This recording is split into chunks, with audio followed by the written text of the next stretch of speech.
Who are you, really? If your job title disappeared tomorrow, would you still feel like you?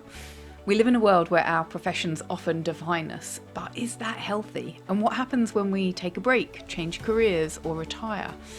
Do we struggle because work has become too much of our identity?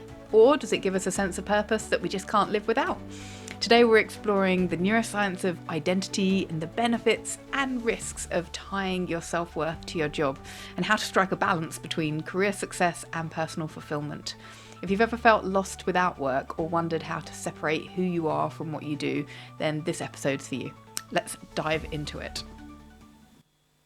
So, Amy, you encounter so many professionals who have very demanding jobs, and you must hear this all the time, really. But how do people define themselves? Is it just purely related to their occupation? And if so, how does that tend to impact them, or do they even recognize that it's impacting them? I think it's really varied in terms of the awareness out there. So I think people are starting to wonder, is it healthy to define myself primarily by my profession? I think these questions often come when there's a transition time. So often a mum returning to work after having a baby. I think some of the questions and exploration now is around, is it normal to struggle if I'm taking time out of work? Or what happens if I lose my job or change careers?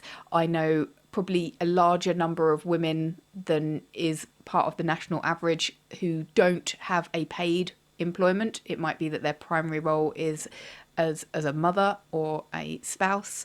But I think people are really asking, how do I balance my professional identity with my personal life or my roles outside of work? And because these stories of transition and change are becoming more normalized, we're having more conversations about this. And we've probably got more ill health or more people out of work for health related reasons than perhaps at other times. People being made redundant at times, and certainly awareness around retirement and what impact that can have. I think it's good to look at this because our identity is hugely influential and it impacts us a lot of every day. And I think that is in the dark. I don't think we really realise what impact what we believe about who we are is having on ourselves. And then you start getting into all the expectations that come as part of those roles, and that's where we then have an opportunity to do things differently that might make life easier or better in some regards.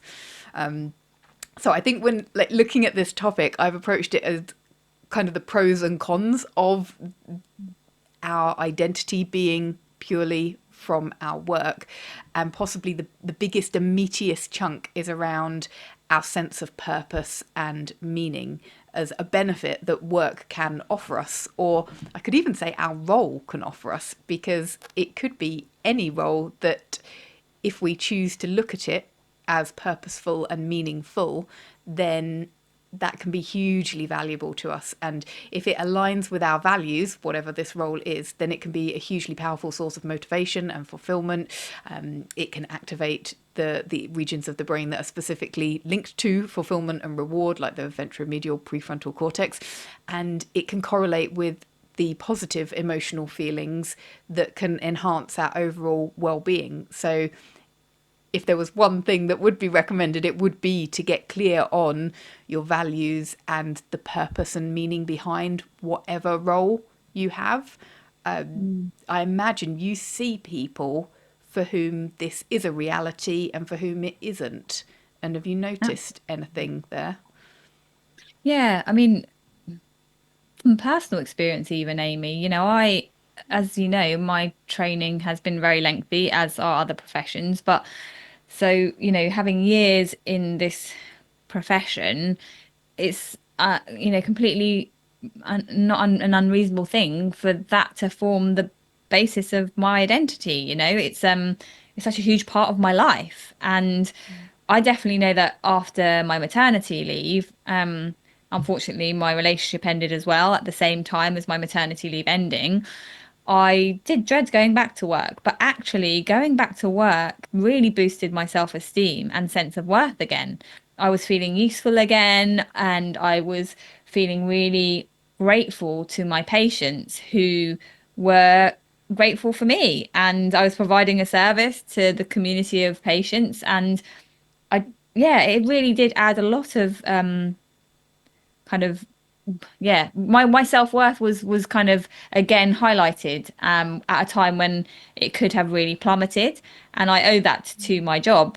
I mean, my very first patient that I had post maternity and returning to work was an individual who had gone through a breakup as well, and it was a chap actually, and I thought, oh, I have empathy for this person, and it was a real kind of light bulb moment for me that that forms a really important aspect of my personality, having that empathy towards somebody, and the kind of loss of my relationship did not remove that from my kind of my brain or my heart. I was still an empathetic doctor, but that's it. I was an empathetic doctor, and that was ultimately that's where my identity has always been. And so I think there are definite strengths in identifying that. And for me, going back to work after such a terrible time was really powerful. I was Jessie again at work, and it kind of also feeds into that kind of community, being part of a team. Psychologically, when you feel part of a team and you've all got similar goals and similar endpoints and a shared goal to help people, in my case, that was really powerful for me. It sounds incredible. Yeah. How synchronous that after such a challenging time, your first patient back could remind you of the good that comes from some challenging situations and that you were still you. That's really lovely. The Okay, so yeah, self worth hugely important and really great that we can get it from work. I guess the other side of that, and sort of my alarm bells are gently ringing as a caution to think, what could that be detrimental in any way? And I guess I wonder if that were the only source of self worth one had, then it could drive less helpful behaviors, couldn't it? Do you see that? I mean, I guess maybe are we talking about risk of burnout if we're thinking this is, and it's a next stage along, which is not where you're at all, but if someone were to think that this is their only way of being worthy is Mm. through what they do in a particular role, they might work longer hours, they might neglect personal boundaries, they might feel that they have to meet certain expectations. The stress response, the disruption to the amygdala prefrontal cortex working. We could even see then over time, obviously speaking specifically if it was a chronic situation, but reduction in grey matter in particular regions of the brain, further compounding possible impacts of stress and anxiety. Do you see that with people as well? Yeah. Yeah, all the time. So it's a double-edged sword. And so obviously my experience is unique to me, but life throws us curveballs, doesn't it? Illness and health challenges, you don't see them coming. They're not always going to be predictable. And I do see that in patients who then have unexpected diagnoses and life-changing diagnoses. And, they hold so much of their kind of identity in that role that they may hold, whether that be in a professional sense or, as a caregiver to a unwell spouse or, a parent who's got, children to look after. Their role is so important to them. But when life throws them a curveball, it can be really difficult to then navigate that. And so not being able to kind of fulfill that role can knock confidence and then negatively impact people. So it is really about balance here. having that sense of worth because it's attached to your identity in your professional role or other roles is great, but having too much attached to any one role is not healthy. I think that makes a lot of sense. Yeah. And so it's almost spreading the risk, isn't it? It's, Yeah, I it love is. my identity as a doctor. I love my identity as a parent. I love my identity as a person in a relationship, but and as a friend, and all those other hats that you wear, making sure that you are tuned into those different roles, the value you provide, the value you get from those different roles, is almost a safeguarding strategy to make sure that if one changes or goes, it doesn't knock us too far. Absolutely. It's difficult. It is difficult. And, you know, it's taken me a lot of self-reflection in order to achieve that balance. You know, I do, yeah, I have multiple hats and multiple roles. And like you say, it's about kind of having equal risk in each role, which then means that if any one role is impacted, you can kind of even things out. But it doesn't have to be an instantaneous thing, you know, it could be a gradual process. But the first step is always then identifying how much importance am I attaching to this particular role in my life, and is that healthy for me? I think so. I think this is quite a meaty, deep topic that you chose, and I think the All right. one, sorry, one of the side areas of research that could be important is around contribution. So I'm often encouraging organizations to think about how they talk to their people about the role that people are serving in the organization. With some of the work that we've done together with some organizations, my preference is for people to consider the contribution that individuals are making. Why? Because I know the research around contribution, if we're perceiving something as us contributing to it, you've got more chance of activating the reward networks in the brain, which is desirable. Dopamine can be helpful for focus, attention, and repeating behaviors, so motivational approaches. If we're thinking that we're just performing something or that we're doing it for other means, for self gain or for to achieve something that's really far out, you've got more risk associated with that, for that to derail someone, cause stress, cause problems. If we're focused on how we're contributing in these different roles, then I think that changes things. I'm thinking about neurally how it changes things, and certainly you've got the benefit of the reward network and activation. But I wonder whether you've also, especially when there's, I mean, this is a separate point, but the team side of things, the being part of something that's bigger than yourself, that's gonna connect us to the social aspect, possibly still of contribution, but that seems like it would be really beneficial too. So that's perhaps another protective approach that we could take, is making sure that we've got the social connection and community strands to our work, our different roles. Absolutely. And I think that, I mean, one exercise that I encourage my trainees to do when they first start in the practice with me. So I oversee my trainees over their 3-year period, and in the first 2 years they're moving around multiple hospital jobs and other GP practices, but their final year is with me. And when they first come to me, I try to establish what their values are. So I give them an exercise and they say, look, if you could outline your perfect day, what would that look like? And I don't mean just from a working point of view, a professional point of view. I say to them, if you could incorporate all the things that you love and make your day perfect at work, what would that involve? You know, it could be 15 minutes of kite surfing in the middle of the day, or it could be having a coffee with your best mate who lives up in York. If these are really unrealistic and I unachievable love it. things, but what I'm Magic wand, trying Jessie. what I'm trying to do is establish what where value lies for them. And of Yeah. course, I can't 100% match that perfect day for them and let them all go kite surfing.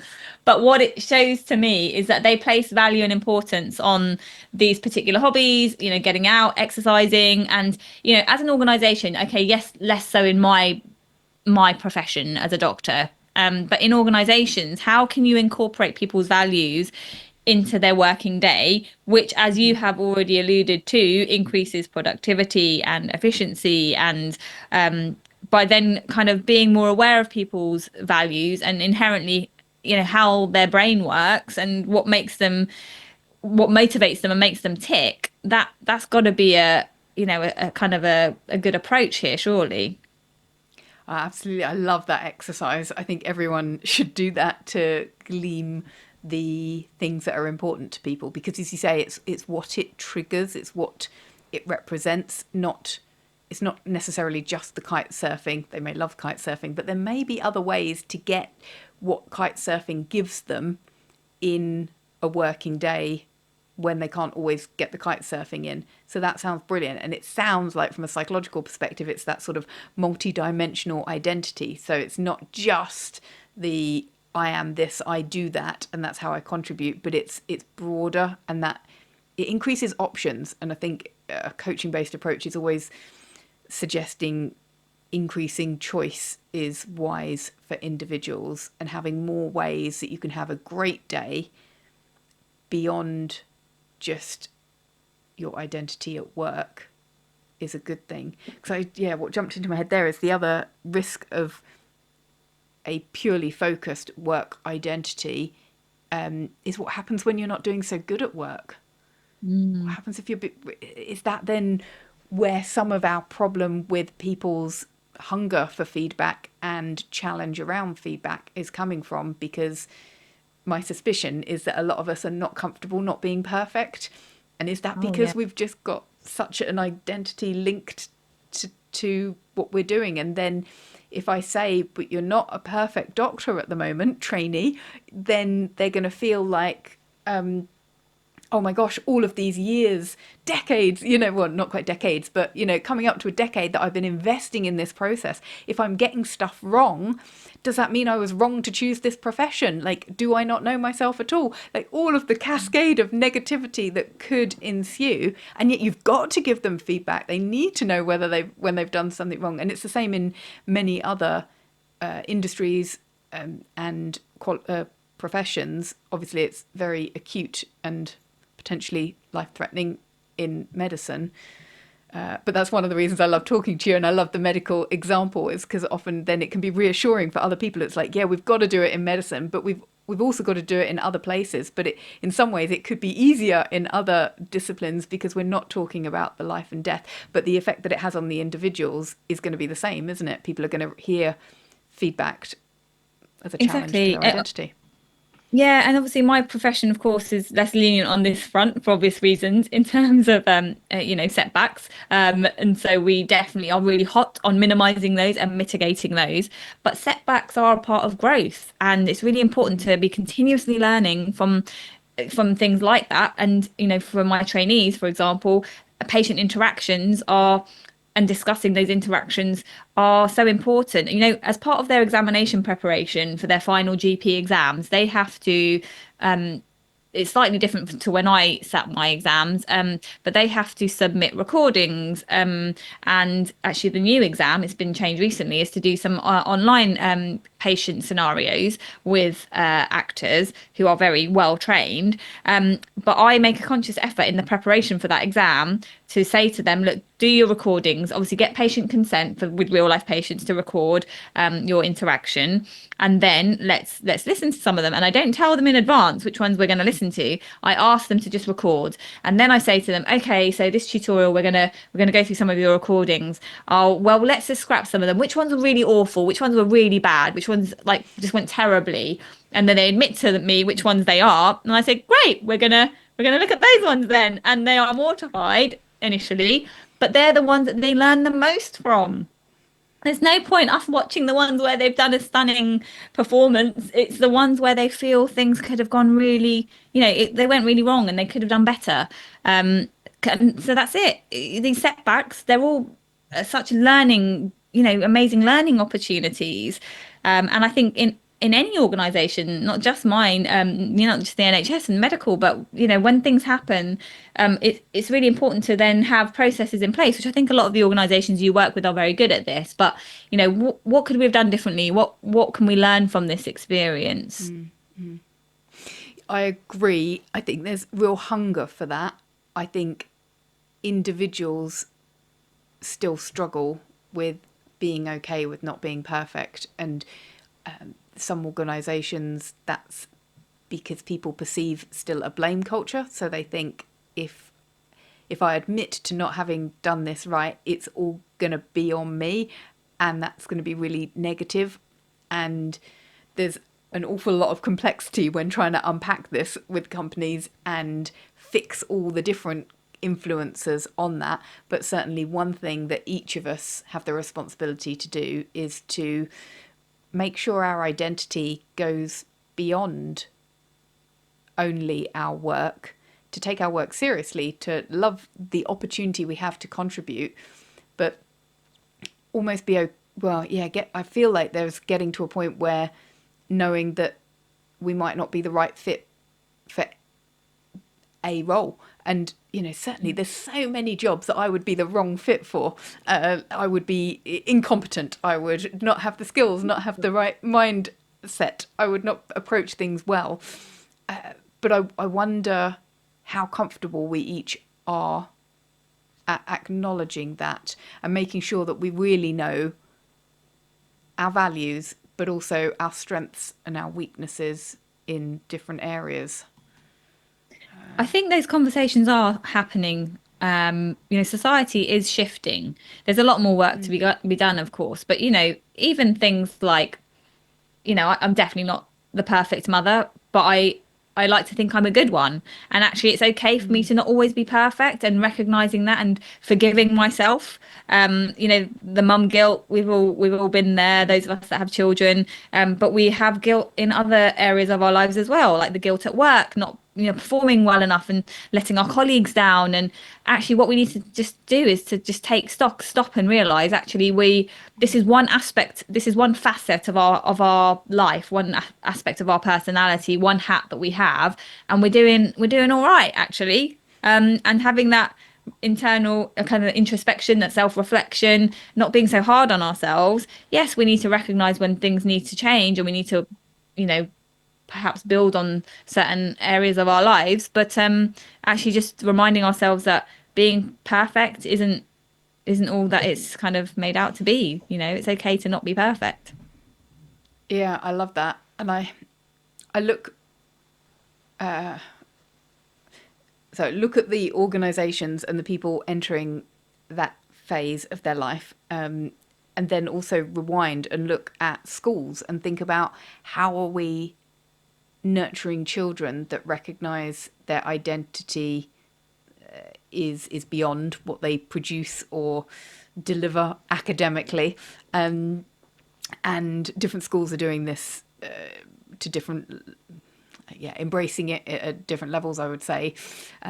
One school I'm aware of really try and encourage people to be good citizens. So to think about, well, what's your not just like what scores are you going to get in Latin, what are you contributing to your local community? It might be fundraising, but one school have these Friday afternoon opportunities where there are different clubs, and the young people can choose clubs that are purely for their benefit, purely fun. It might be rowing or karate, but it might also be going to the local old people's home and spending time with old people. It might be going to the local school that's got children that might have differences in learning abilities.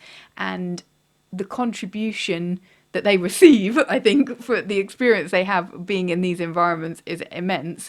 But it also helps them to recognize that their contribution is greater than just their ability to get high grades. And I think, I don't know of studies that track those humans going forward in life, but it would be really interesting to see if those early experiences, that rather than narrowing people's focus, is expanding it, to see how that supports people going on in the future. Mm. Mm. Something really interesting. I don't know if I told you this actually, but my partner, he is half Jewish, and he recently attended a funeral, sadly, but there was a rabbi there, Herschel Gluck, and he met my partner and he shook his hand and he said, hello, my name's Herschel. Who are you? So my partner told him his name, and he said, but no, who are you? And Wow. he said, well, I'm Josh and this is what I do. I'm a GP. And he said, yes, you're telling me your name and you're telling me what you do, but who are you? And now there's this running joke that my son and my partner do where they greet one another. They hold each other's hands, they shake each other's hands, and they look into each other's eyes and they say, who are you? And they keep repeating it and getting more and more information out. And I just thought, that was fantastic. That's a great way for my son to kind of explore who he really is with just one question. and and you don't give up asking that question until you hear more and more. So I challenge you, Amy, to look deeply into your daughter's eyes today and ask her, who are you? It's magical, isn't it? And what a wonderful experience to have, like, off the cuff. I mean, that's in textbooks as a great exercise, but for a rabbi to be, from my perspective, out there enough to actually do it in the real world to a stranger, that's really magical. No, you hadn't told me that story. I love it.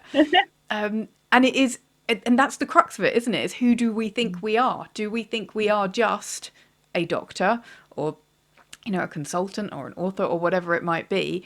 Do we think we are just a mum? Do we, whatever it is, all of those things have more value than we perhaps recognize on a day-to-day basis. But also, yeah, what are the other responses to those questions? I'm interested in what his responses were when pressed under pressure.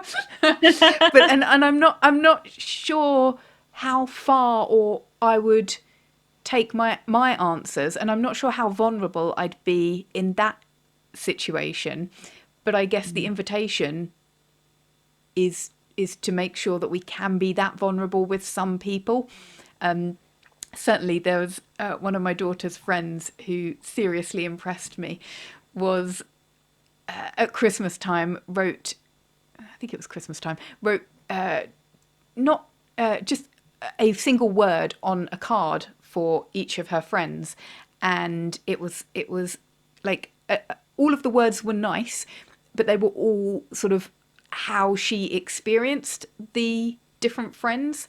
And I Mm. can't remember the other words that the other children were given, but I remember the word that my daughter was given, and it's really stuck with me. And I've tried to really reinforce it with my daughter. So she was given this card that just said kind, and I Ah. said that's so beautiful. Like, that's who she sees you as. She doesn't see you Mm. as good at science or good at drama, or it's not about what you do or what your academic achievements are.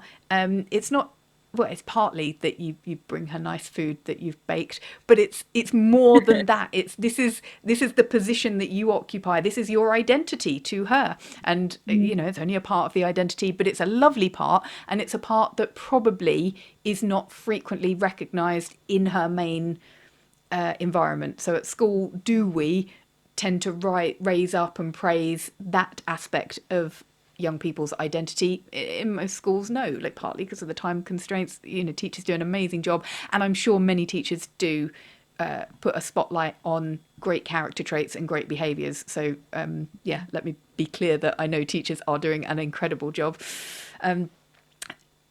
And how does that translate to the workplace? Do we look at our colleagues on a regular basis and say, wow, you are, and then whatever they are, not these other things? And I think that is one of the opportunities we have, is to really raise each other up in our professional lives. Obviously, as friends, that's one of our main jobs, and we get to do that, which is a wonderful part of our roles as friends. But in the workplace, I think that could happen more, to help people see their value outside of just perhaps what they produce or the classic role. Whew. Any Mm. parting Mm. thoughts? It's been a lot, this one, for me.